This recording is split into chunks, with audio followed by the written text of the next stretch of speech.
El lujoso hotel Hyatt Regency de Kansas City solo tenía un año y era famoso por su ambicioso diseño arquitectónico. Una calurosa tarde de julio, casi 1.500 personas se reunieron en el emblemático atrio del hotel para asistir a un baile. De repente, parte del edificio se vino abajo y mató a 114 personas. Fue el peor fallo de una estructura de la historia de Estados Unidos. Ahora emplearemos avanzadas simulaciones informáticas para desvelar lo que causó el hundimiento del Hotel Hyatt de Kansas City. Los desastres no ocurren sin más. Son una cadena de acontecimientos críticos. Desentrañaremos las pistas e iniciaremos la cuenta atrás hacia esos segundos catastróficos finales. Segundos catastróficos. Derrumbe de la pasarela. El medio oeste de Estados Unidos. Missouri. Kansas City. Mayo de 1978. Los obreros comenzaron a construir el Hyatt de 150 metros de altura y 40 pisos. Cuando empezaron la fase primera del edificio, la empresa de ingeniería local GCE, propiedad de Jack Gillum, todavía estaba terminando el diseño del hotel. La pieza central del hotel era su impresionante atrio de cristal de 44 metros de ancho y 15 metros de alto.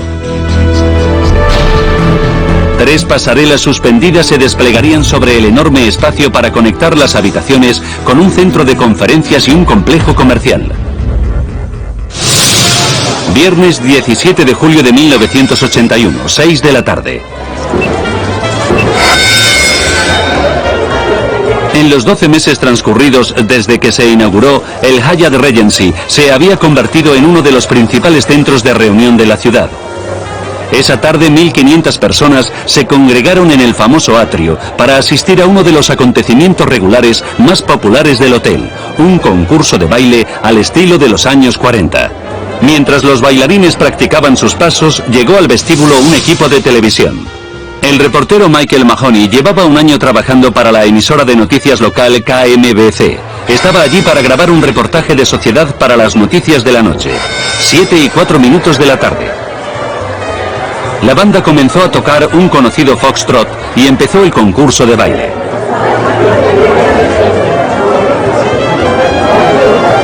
El equipo de Mike Mahoney grabó un plano general desde el restaurante del primer piso. En el vestíbulo cientos de espectadores contemplaban las 200 parejas que competían bailando el foxtrot.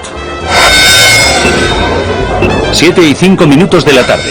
En el restaurante del primer piso, el reportero Michael Mahoney escuchó un ruido al otro lado del atrio. Escuché un ruido como si hubiese reventado algo. Michael Mahoney localizó el ruido en las pasarelas que tenía delante. Estaba justo al mismo nivel de la segunda pasarela y la segunda pasarela empezó a comparse. Tardó unos pocos segundos, pero en aquel momento me pareció una eternidad. Entonces se combó más todavía y de repente se hundió.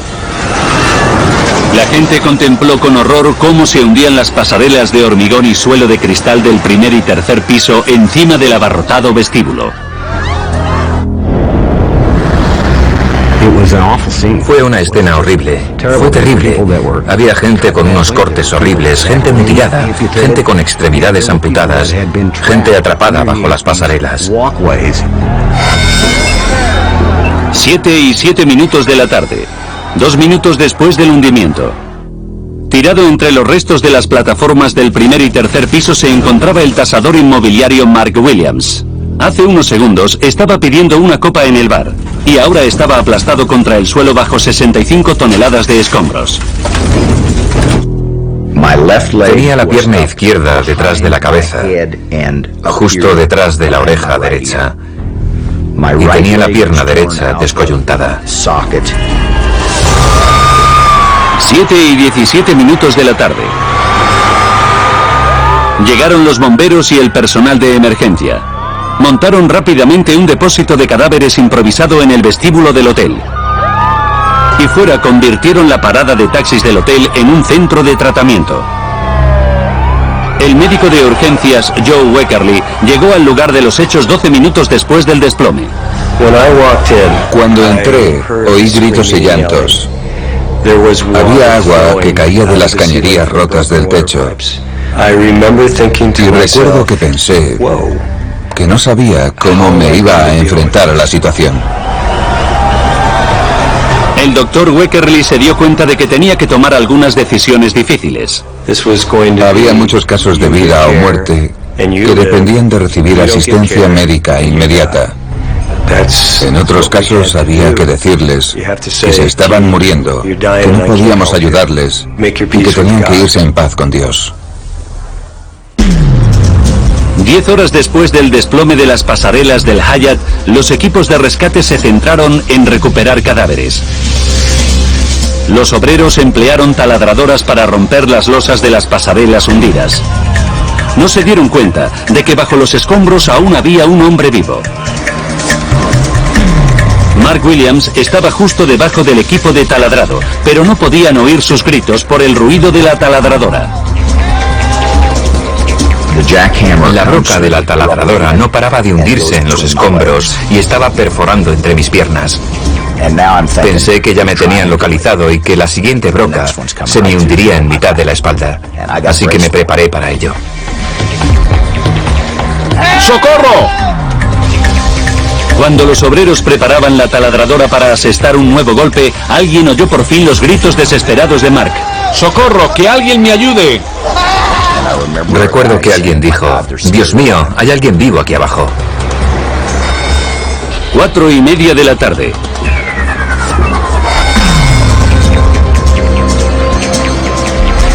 El bombero Ray Wynn sacó a Mark Williams del montón de escombros.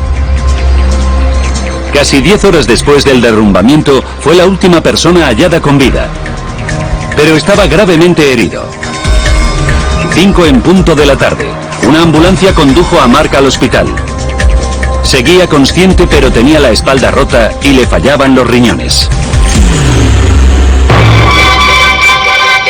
Noticias. Avance informativo.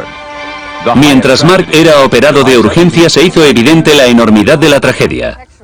¿Quién es responsable del desplome de la pasarela? Habían muerto 114 personas y 186 más estaban heridas. Muchas de ellas graves. Había sido el fallo estructural más letal de la historia de la ingeniería de Estados Unidos. Ahora recapitularemos el desastre y profundizaremos en la investigación para revelar lo que ocurrió realmente en el Hyatt de Kansas City.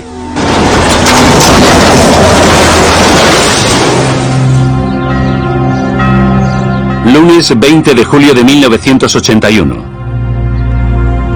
3 días después del desastre, los familiares celebraron los primeros funerales por las víctimas.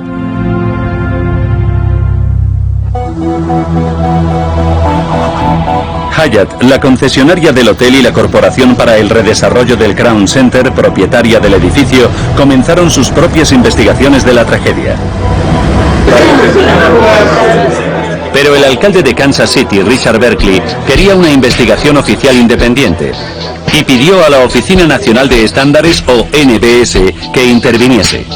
La NBS era un organismo federal independiente de alto prestigio que proporcionaba análisis científicos al gobierno de Estados Unidos, pero la investigación podía durar meses. Un periódico local, el Kansas City Star, decidió atajar el proceso. El periódico contrató a un ingeniero civil local, Wayne Lischka, como investigador encubierto. Me sorprendió que me llamasen y me dio cierta aprensión aceptar el trabajo.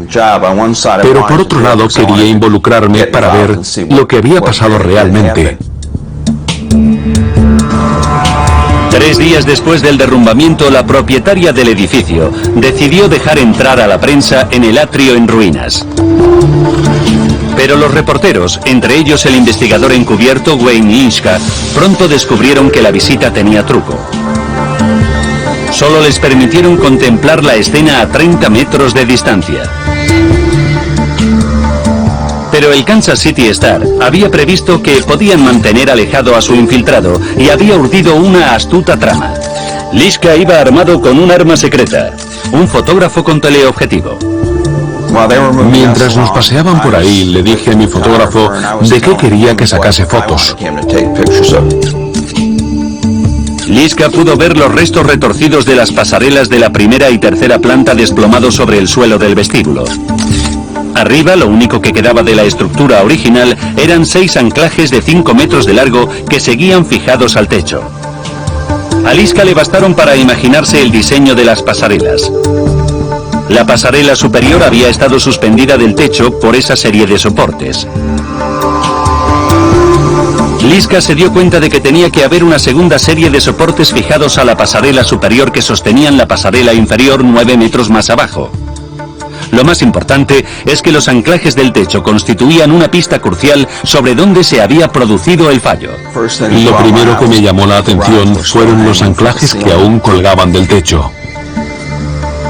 Como los anclajes estaban intactos, Liska creyó que el fallo debió producirse en el punto donde la pasarela superior conectaba con dichos anclajes. ¿Era un defecto de sujeción en ese punto crítico lo que había fallado? Para averiguarlo, necesitaba examinar los restos más de cerca, algo que los dueños del edificio no permitían. Liska confiaba en que las fotografías revelasen más, pero entonces tuvo una idea. El ayuntamiento debía tener una copia de los planos del Hyatt.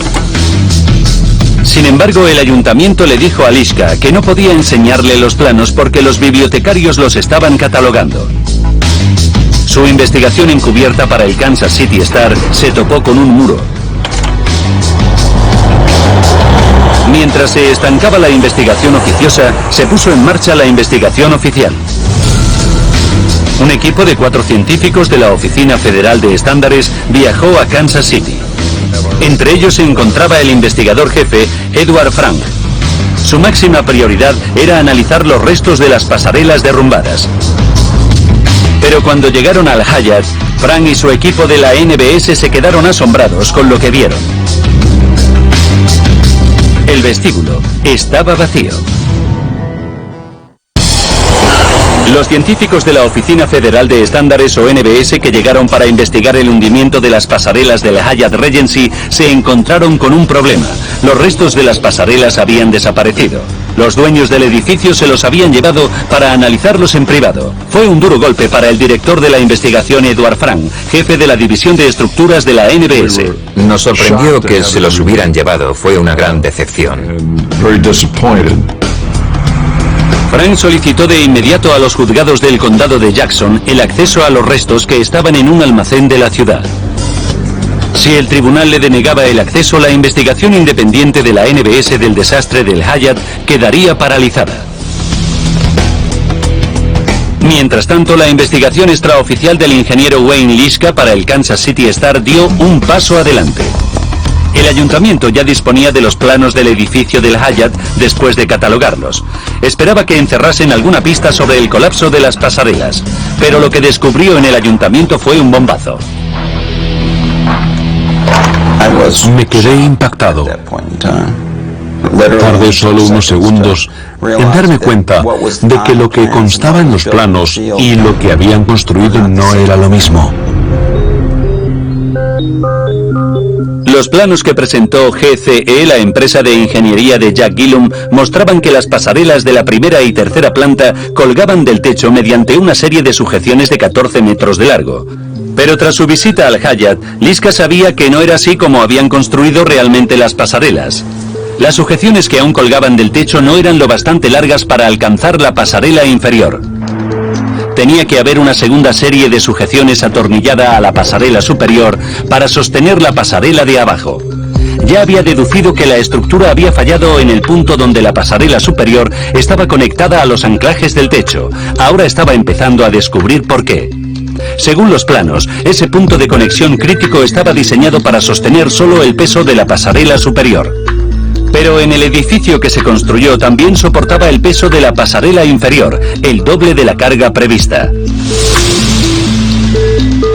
Liska necesitaba saber si el ingeniero Jack Gillum había alterado el diseño de los puntos de conexión para tener en cuenta esa carga adicional. Horas después, las fotografías recién reveladas de la pasarela derrumbada le proporcionaron la respuesta. Mostraban con claridad que varios de los puntos de sujeción de la pasarela superior habían fallado dramáticamente. La estructura básica de la pasarela estaba formada por 3 vigas cruzadas. En En el punto de sujeción los anclajes atravesaban el extremo de cada viga y estaban fijadas por una tuerca inferior. A Liska enseguida le resultó obvio por qué el diseño de los puntos de sujeción no cumplía bien su función. Estos son dos vigas en forma de U de 20 centímetros, similares a las empleadas en las pasarelas. Normalmente, para hacer una pasarela con dos vigas en forma de U, se sitúan de espaldas y se coloca una barra entre medias. En el Hyatt, lo que hicieron fue colocar ambas vigas de frente y soldarlas para formar una viga en forma de caja. Y al soldar ambas piezas, la resistencia de esta parte es muy débil.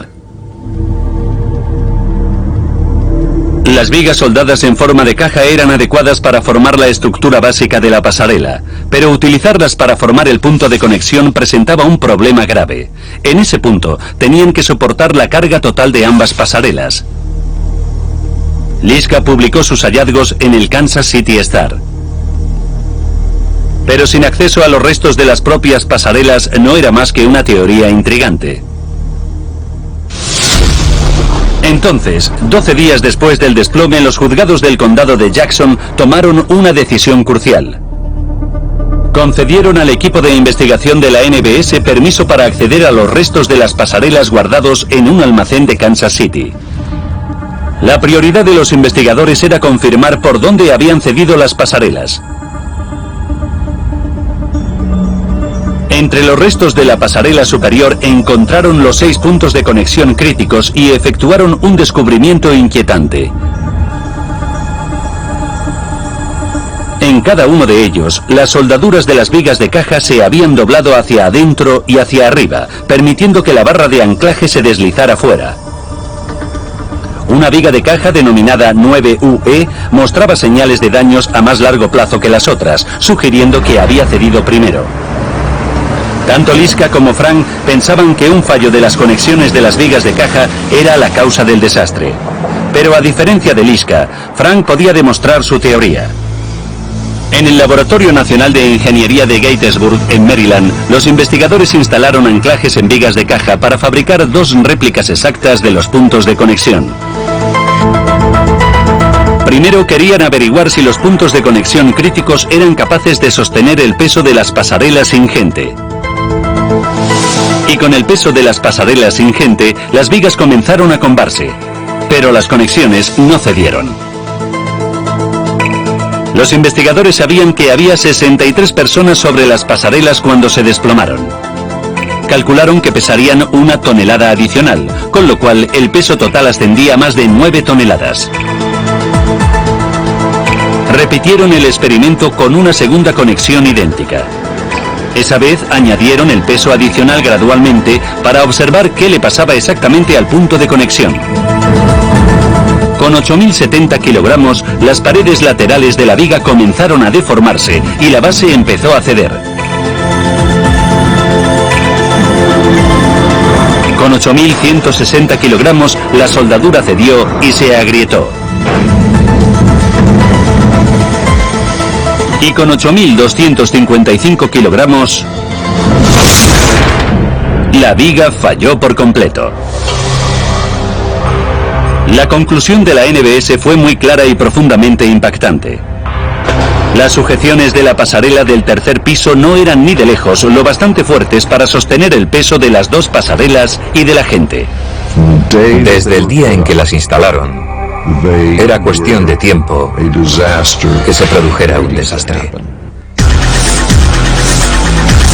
La investigación reveló con escalofriante detalle lo que causó que las 2 pasarelas se arrancasen de su soporte sobre una pista de baile abarrotada y obligase a 114 personas que se divertían un viernes por la noche a vivir unos segundos catastróficos. 7 de la tarde. 5 minutos para el desastre. En el Hyatt se celebraba un baile con 1.500 asistentes. Docenas de personas se congregaron en la pasarela del tercer piso para huir del ajetreo. Pero bajo sus pies, los 6 puntos de sujeción de la pasarela no bastaron para sostener las 9 toneladas de peso. 7 y 4 minutos de la tarde. La base de la viga de caja 9UE se dobló. Cuando sus soldaduras reventaron, la gente oyó el ruido a 30 metros de distancia. Cuando la base de la viga se abrió, la barra de sujeción se soltó. 2 segundos después, se produjo el desastre. La viga de caja 9UE cedió. Las 5 sujeciones restantes de la pasarela del tercer piso se vinieron abajo instantáneamente. La pasarela se desplomó a 15 metros por segundo. 65 toneladas de hormigón y acero se estrellaron sobre el vestíbulo en solo 1,6 segundos. Un defecto de construcción fatal de las pasarelas fue el responsable de la muerte de 114 personas. ¿Quién tuvo la culpa del fallo fatal de las pasarelas? La atención se centró en Jack Gillum, el director de la empresa de ingeniería GCE que diseñó el Hyatt. Como ingeniero jefe, la labor de Gillum consistía en garantizar que todos los elementos de las pasarelas fueran estructuralmente seguros. Pero, ¿qué salió mal? Jack Gillum les contó a los investigadores que cuando llevaban un año construyendo el Hyatt, su empresa GCE envió dibujos de la pasarela y sus puntos de sujeción al fabricante Heaven Steel.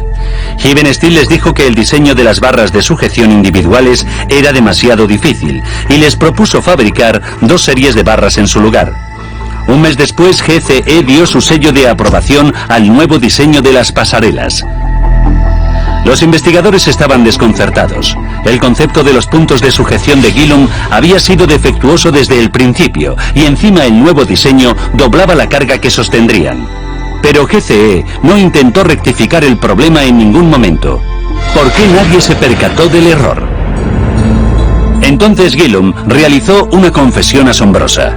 En GCE nadie efectuó cálculos de la resistencia de los puntos de sujeción de la pasarela. Arguyó que era costumbre habitual en Missouri que fuese el fabricante quien efectuara esos cálculos. Pero Heaven Steel insistió en que esa labor correspondía al ingeniero.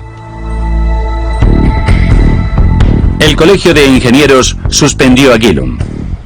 Tras 5 años de litigios, el Colegio de Ingenieros del Estado de Missouri consideró a GCE responsable de la tragedia y revocó la licencia de Gillum para ejercer en esa demarcación.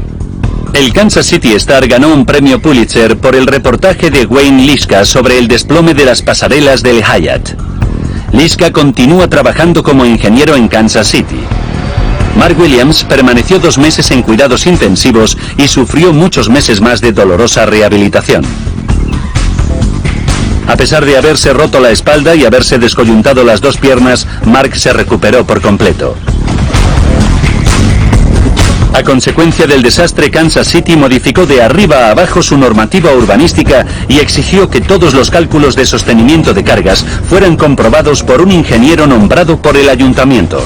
Y el Consejo Superior de los Colegios de Ingenieros Civiles de Estados Unidos modificó sus estatutos para enviar un claro mensaje a sus miembros. Todo colegiado es responsable de los cálculos que aprueba.